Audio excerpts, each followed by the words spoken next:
On ne s'en rend pas compte tout de suite, le corps change doucement, presque silencieusement. Un matin, on se lève, on s'étire, on monte les escaliers, et là on réalise que quelque chose n'est plus tout à fait pareil. Les jambes semblent moins solides, les bras manquent d'assurance, il y a moins de tonus, parfois même une petite faiblesse, difficile à expliquer. Ce phénomène porte un nom, la sarcopénie. La perte progressive de masse musculaire, ce n'est pas soudain, ce n'est pas brutal. Ça commence discrètement, souvent dès l'âge de 30 ans, puis petit à petit, le processus s'accélère, surtout après 50 ans. Mais voilà la bonne nouvelle. La sarcopénie n'est pas une fatalité, on peut la ralentir, on peut la stabiliser, et dans de nombreux cas, on peut même la renverser. C'est là que l'alimentation entre en jeu.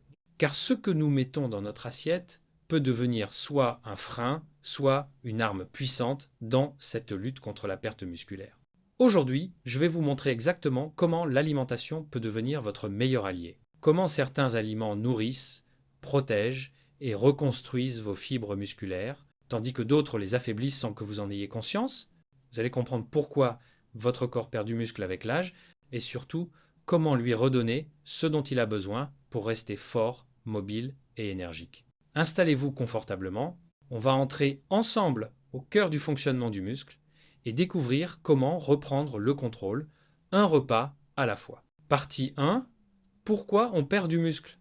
La perte musculaire, ce n'est jamais quelque chose qui arrive d'un coup. Le muscle ne disparaît pas du jour au lendemain. Il fond doucement, lentement, presque discrètement, jusqu'au moment où l'on se rend compte que monter les escaliers ou soulever un sac de course demande un effort qui, autrefois, était naturel. Cette diminution progressive s'appelle la sarcopénie, et pour comprendre comment agir, il faut d'abord comprendre pourquoi elle se produit.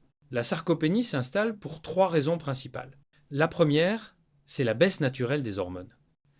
Avec l'âge, notre corps produit moins de testostérone, moins d'hormones de croissance, moins de substances essentielles qui participent au maintien et à la reconstruction du muscle. Ce n'est pas une maladie, c'est un processus normal du vieillissement. Mais normal ne veut pas dire inévitable. On peut agir dessus. La deuxième raison, c'est le manque d'activité physique adaptée, pas forcément parce qu'on ne fait rien, mais souvent parce qu'on ne stimule plus les muscles de la bonne manière. Le corps s'adapte à tout. Si on l'utilise moins, il en conclut qu'il a besoin de moins de muscles pour fonctionner et il commence doucement à les réduire. C'est une forme d'économie d'énergie, mais une économie qui, sur le long terme, nous affaiblit.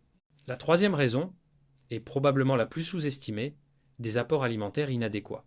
C'est ici que beaucoup se trompent.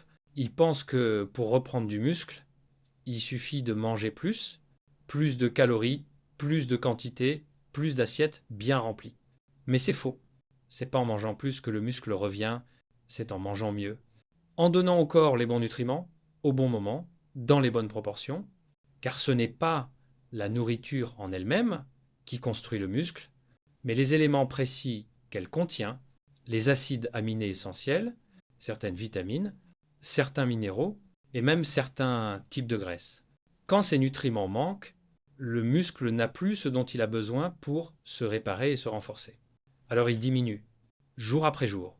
La bonne nouvelle, c'est que l'alimentation peut devenir un levier extrêmement puissant pour renverser ce processus. En comprenant ce qui manque et en faisant les bons choix, on peut relancer la machine musculaire même après des années de déclin. Et c'est exactement ce que nous allons voir dans la suite. Quels aliments affaiblissent le muscle et surtout quels aliments l'aident à revenir. Partie 2, l'ingrédient numéro 1, les protéines, mais pas n'importe comment. Quand on parle de perte musculaire, un élément revient toujours au centre de la conversation. Les protéines. Ce sont elles qui fournissent les acides aminés, ces petites briques indispensables à la construction, la réparation et le maintien du muscle. Sans protéines, le muscle n'a tout simplement pas la matière première dont il a besoin pour se reconstruire. Mais ce que beaucoup ignorent, c'est que le problème n'est pas seulement de manger des protéines, le vrai défi, c'est comment le corps les utilise. Avec l'âge, notre organisme devient moins efficace pour transformer les protéines en tissus musculaires. Ce phénomène porte un nom, la résistance anabolique. Autrement dit, à 50 ans, votre corps réagit 2 fois moins bien à une même portion de protéines que lorsque vous aviez 20 ans. Cela signifie une chose très simple. Pour obtenir le même effet sur la construction musculaire, il faut un apport protéique plus élevé. Les recommandations sont claires. Pour entretenir et reconstruire la masse musculaire, il faut viser entre 1, 2 et 1, 6 grammes de protéines par kilo de poids corporel par jour. Un chiffre qui peut paraître élevé, mais qui devient tout à fait atteignable lorsqu'on répartit intelligemment ces apports. Prenons des exemples concrets. Au petit déjeuner, au lieu de sauter le repas ou de manger une tartine beurrée, vous pouvez opter pour 2 œufs accompagnés d'un yaourt grec riche en protéines. C'est un démarrage puissant qui envoie au corps un message clair, les muscles ont de quoi se nourrir. Au déjeuner, privilégiez une source protéique complète, du poulet, du poisson, des œufs, ou si vous préférez des options végétales, des lentilles, des pois chiches ou du tofu feront très bien l'affaire. Et le soir, inutile de manger énormément. Une portion de fromage blanc, du tofu, un peu de poisson ou une soupe complétée par une source protéique légère peuvent suffire. Le but n'est pas de surcharger votre digestion, mais de continuer à nourrir le muscle. Mais voilà l'erreur que la majorité des gens commettent. Ils mangent presque toutes leurs protéines le soir. Un énorme dîner, souvent le seul repas vraiment riche en protéines de la journée. Le problème, c'est que le corps ne fonctionne pas comme ça. Pour reconstruire du muscle efficacement, il a besoin d'un apport régulier, étalé tout au long de la journée. Un grand apport pris d'un seul coup n'est pas pleinement utilisé. En revanche, 3 apports modérés et bien répartis déclenchent 3 vagues successives de reconstruction musculaire, et c'est cette répétition, cette constance, qui freine la perte musculaire et permet même de regagner en force. Retenez bien ceci, le muscle n'a pas besoin d'être nourri plus, il a besoin d'être nourri mieux, et surtout au bon moment. Dans la prochaine partie, nous allons voir quels aliments renforcent réellement la masse musculaire et lesquels, au contraire, ralentissent vos progrès sans que vous le réalisiez. Partie 3, le rôle des glucides. Indispensable, pas ennemi. On entend souvent dire que les glucides seraient les ennemis de la ligne, ou même les ennemis du muscle. On les accuse d'être responsables de la prise de poids, de la fatigue, de la baisse d'énergie. Résultat, beaucoup de personnes les réduisent drastiquement, voire les éliminent totalement. Pourtant, c'est une erreur, car lorsqu'il s'agit de préserver la masse musculaire, les glucides jouent un rôle absolument essentiel. Voici pourquoi. Lorsque vous mangez des glucides, votre corps remplit ses réserves d'énergie, ce qu'on appelle le glycogène. Ce glycogène sert de carburant à vos muscles et à votre cerveau, et c'est là que tout se joue. Si votre corps manque de glucides, il va chercher de l'énergie ailleurs. Et très souvent, il va la puiser dans vos protéines. Autrement dit, sans glucides, une partie des protéines que vous consommez ne servira plus à reconstruire votre muscle, mais sera brûlée comme simple source d'énergie. Une énorme perte de potentiel. C'est pourquoi les glucides ne sont pas des ennemis. Ils sont au contraire des partenaires indispensables pour protéger votre masse musculaire. Ils permettent à vos protéines d'accomplir ce qu'elles sont censées faire, réparer, construire, renforcer. Mais attention, encore faut-il choisir les bons glucides.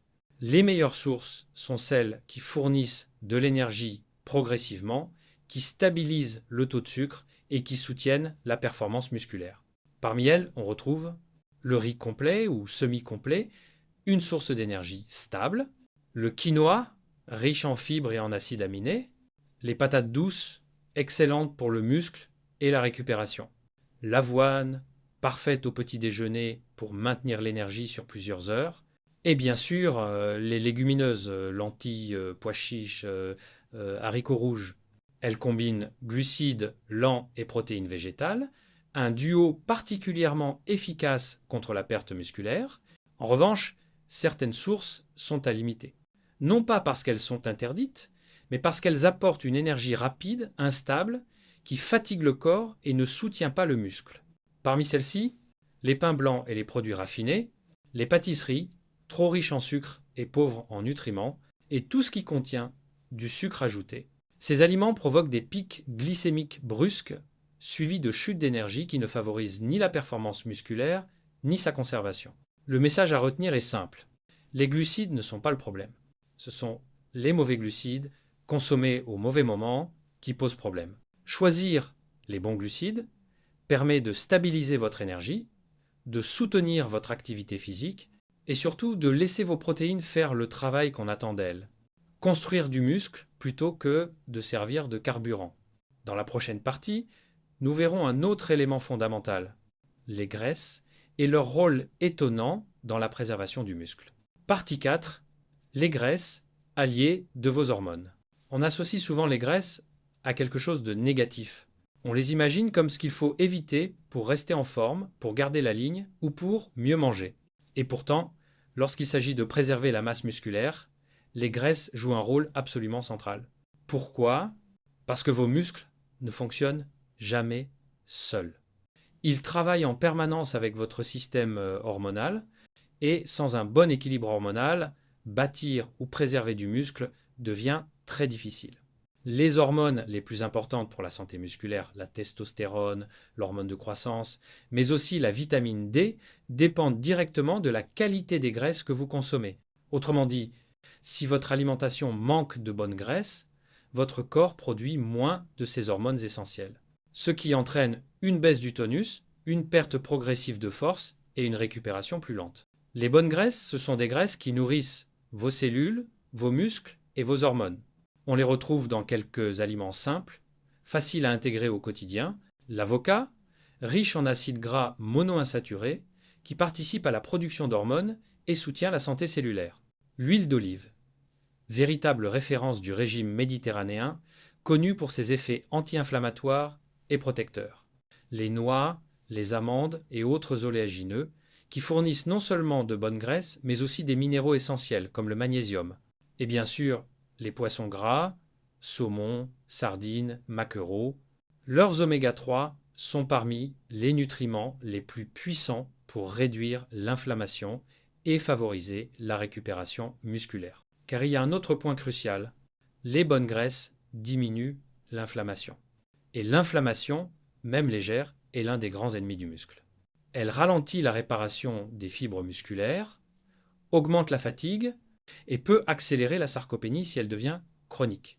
En incorporant régulièrement de bonnes graisses, vous améliorez votre capacité de récupération, vous soutenez la qualité de vos hormones et vous créez un environnement interne beaucoup plus favorable pour préserver votre masse musculaire sur le long terme. C'est un cercle vertueux, des bonnes graisses, des hormones plus efficaces, un muscle mieux entretenu et mieux reconstruit. Dans la prochaine partie, nous parlerons d'un élément souvent sous-estimé, mais pourtant indispensable, l'hydratation et son impact direct sur la force, la récupération et la construction musculaire. Partie 5. Les micronutriments qui stoppent la sarcopénie. Il existe un dernier pilier, souvent oublié mais absolument déterminant pour préserver votre masse musculaire, les micronutriments. On parle beaucoup des protéines, des glucides, des graisses, mais la vérité c'est que sans certains vitamines et minéraux essentiels, votre corps ne peut tout simplement pas construire ou maintenir du muscle. Et c'est là que beaucoup se trompent. Ils mangent correctement, parfois même sainement, mais leur corps manque pourtant de ressources fondamentales. Ces ressources, ce sont 4 acteurs clés. La vitamine D, le magnésium, les oméga 3 et en option la créatine. Commençons par la vitamine D. C'est l'un des nutriments les plus sous-estimés et pourtant, elle influence directement la force musculaire. Lorsqu'elle est insuffisante, les fibres musculaires perdent en efficacité, elles se contractent moins bien, elles récupèrent plus lentement et elles s'atrophient plus vite. Le problème ? Une grande partie de la population en manque, surtout après 40 ou 50 ans. On la trouve principalement dans les poissons gras, dans les œufs et bien sûr dans la lumière du soleil qui reste la source la plus naturelle et la plus puissante. Ensuite, il y a le magnésium, lui aussi joue un rôle vital, c'est le minéral qui permet la contraction musculaire. Sans magnésium, les muscles deviennent plus rigides, plus fatigués, plus sensibles aux crampes. On le retrouve dans le cacao pur, les amandes, les haricots noirs, des aliments simples, mais qui peuvent transformer votre récupération et votre qualité musculaire en profondeur. Viennent ensuite les oméga 3. On en parle souvent pour le cœur ou pour le cerveau, mais on oublie un point essentiel. Les oméga 3 améliorent directement la synthèse musculaire. Autrement dit, ils aident votre corps à transformer les protéines en muscles. Ils réduisent aussi l'inflammation, un facteur majeur de la sarcopénie, ce qui vous permet de récupérer plus vite et de maintenir un muscle plus fort plus longtemps. On les trouve dans les poissons gras, mais aussi dans les graines de chia et de lin. Et enfin, la créatine, ce n'est pas un nutriment obligatoire, mais c'est l'un des plus puissants. Naturellement présente dans le poisson et la viande, elle peut également être prise en supplément pour amplifier la force, l'énergie et la masse musculaire. Contrairement aux idées reçues, c'est l'un des compléments les plus étudiés au monde et l'un des plus sûrs lorsqu'il est utilisé correctement. Pour beaucoup de personnes, après 40 ou 50 ans, elle peut devenir un véritable atout pour retrouver du tonus et ralentir la perte musculaire. Ces 4 micronutriments forment un véritable système de soutien. Ils ne construisent pas le muscle à eux seuls, mais ils permettent à votre corps de fonctionner à son plein potentiel. Ils renforcent vos fibres, optimisent vos contractions, réduisent l'inflammation, améliorent votre énergie et freinent efficacement la sarcopénie. Dans la prochaine partie, nous verrons comment assembler toutes ces informations dans une routine simple, efficace et accessible à tous. Partie 6. Le repas idéal anti-sarcopénie. Pour que tout ce que nous venons de voir prenne réellement forme dans votre quotidien, il est essentiel d'avoir un exemple concret, un repas simple, accessible, mais capable de nourrir vos muscles de la manière la plus efficace possible. Un repas qui combine protéines, glucides, bonnes graisses et micronutriments, sans complications, sans recettes complexes, sans ingrédients introuvables. Voici donc un modèle de déjeuner anti-perte musculaire, un repas qui, à lui seul, peut faire une réelle différence si vous le reproduisez régulièrement. Imaginez votre assiette. D'abord, une source de protéines de qualité. Du poulet grillé, tendre, riche en acides aminés essentiels, ou, si vous préférez une option végétale, du tofu mariné, qui apporte une protéine complète et parfaitement assimilable. C'est cette base qui fournit à vos muscles le matériau dont ils ont besoin pour se reconstruire. Ni trop, ni trop peu. Juste ce qu'il faut pour activer la synthèse musculaire de manière optimale. À côté, une portion de quinoa. Pourquoi le quinoa plutôt qu'un autre aliment? Parce qu'il apporte des glucides qui soutiennent votre énergie, mais aussi une partie de protéines supplémentaires, ainsi que des fibres et des minéraux indispensables à la contraction musculaire.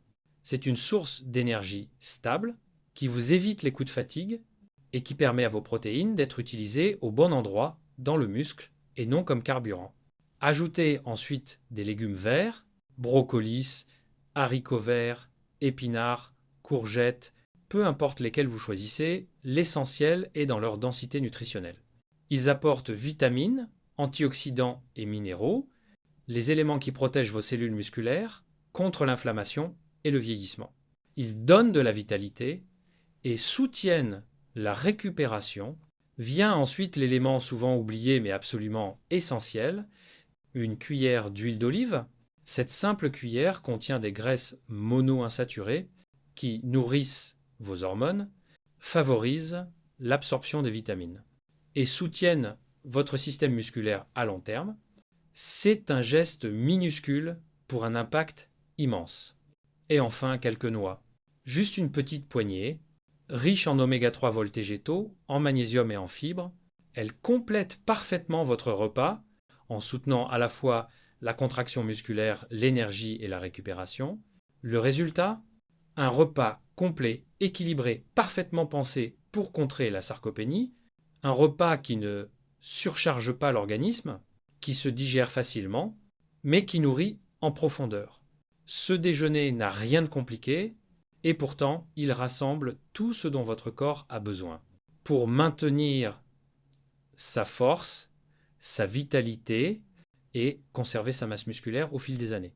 Dans la prochaine partie, nous conclurons ce guide et verrons comment transformer ces principes en habitudes durables pour protéger votre santé musculaire jour après jour. Partie 7. Le duo gagnant, alimentation plus résistance. Et maintenant, il est temps d'aborder un point essentiel. Un point que beaucoup ont du mal à accepter, mais qui change absolument tout. On peut optimiser son alimentation, on peut choisir les meilleures protéines, les meilleurs glucides, les meilleures graisses, mais si l'on veut vraiment reconstruire du muscle, si l'on veut réellement ralentir, voire renverser la sarcopénie, alors un élément doit obligatoirement entrer dans notre vie, la résistance. Et attention, il ne s'agit pas forcément d'aller en salle de sport, ni de soulever des charges énormes. La résistance peut prendre de nombreuses formes. Des haltères légers, des bandes élastiques, des exercices au poids du corps, des mouvements simples que l'on répète régulièrement. Ce qu'il faut comprendre, c'est que le muscle se construit uniquement lorsqu'on lui donne une raison de se renforcer. Sans ce stimulus, sans cette petite dose de stress mécanique, le corps n'a aucune raison de fabriquer de nouvelles fibres, ni d'améliorer la force, ni de préserver la masse musculaire. La règle est simple, 2 séances par semaine, même courtes, peuvent déclencher une transformation profonde. On ne parle pas de séances interminables, on parle de 15 minutes. 15 minutes où l'on presse ses muscles suffisamment pour leur envoyer un message clair. Restez fort, restez actif, restez vivant. Le muscle fonctionne comme une plante. L'exercice, c'est la graine. Sans cette graine, rien ne pousse. Aucune croissance ne peut commencer. Les protéines, elles, représentent l'eau. Elles nourrissent, elles réparent, elles reconstruisent. Elles donnent au muscle la matière première dont il a besoin pour se développer. Et toute l'alimentation autour, les glucides, les graisses, les vitamines, les minéraux, c'est le soleil. C'est ce qui permet au corps de fonctionner correctement, ce qui crée l'environnement idéal pour que la graine pousse, que la plante grandisse et que votre muscle se maintienne année après année. Lorsque ces 3 éléments sont réunis, le stimulus de la résistance, l'apport en protéines et une alimentation complète, alors la sarcopénie ne peut plus progresser. Elle n'a plus d'espace, plus de terrain fertile. C'est dans ce contexte que le corps se renforce, que l'énergie remonte et que l'on retrouve ce sentiment de stabilité, de puissance, de contrôle sur son propre corps. Ce duo alimentation plus résistance n'est pas négociable. Il est la base, le pilier, le cœur même de la lutte contre la perte musculaire. Et lorsqu'on l'applique avec régularité, les résultats ne tardent jamais à apparaître. La perte musculaire n'est pas une fatalité, elle n'est pas une sentence ni un signe inévitable du vieillissement. C'est un processus naturel, oui, mais un processus que l'on peut influencer, ralentir et parfois même renverser. Le corps humain est étonnant. Même après 40, 50, 60 ans et plus, il est capable de se renforcer, de se stabiliser, de retrouver de l'énergie, de la puissance et cette sensation de confiance qu'apporte un corps solide. Tout commence avec des choix simples. Mieux nourrir ses muscles, mieux répartir ses repas, apporter chaque jour des protéines de qualité, de bons glucides pour soutenir l'énergie, de bonnes graisses pour équilibrer les hormones, et ces micronutriments souvent oubliés qui jouent un rôle immense dans la force et la vitalité. Et puis, il y a le mouvement. Pas un entraînement extrême, pas des heures en salle de sport, juste ce petit engagement régulier, ce signal envoyé au corps. Je veux que tu restes fort, je veux que tu continues. 1/4 d'heure de résistance, 2 fois par semaine. C'est suffisant pour réveiller les fibres, relancer les mécanismes de construction musculaire et inverser cette pente que beaucoup croient inévitable. Ce que vous construisez aujourd'hui, même si cela semble modeste, même si cela commence par un seul repas mieux pensé ou 5 minutes d'exercice, c'est un capital pour demain. Et votre corps, lui, répond toujours, toujours. La force n'a pas d'âge. La stabilité n'a pas d'âge. L'énergie n'a pas d'âge. Elles reviennent dès que vous leur ouvrez la porte. Si cette vidéo vous a aidé, si elle vous a éclairé ou encouragé à prendre soin de vous, pensez à liker pour soutenir le travail. Abonnez-vous pour ne rien manquer des prochaines vidéos et partagez autour de vous. Un proche, un parent, un ami. Peut être que quelqu'un, quelque part, a besoin exactement de ce message aujourd'hui. Prenez soin de vous et rappelez-vous, le muscle se construit, le muscle se protège à n'importe quel âge.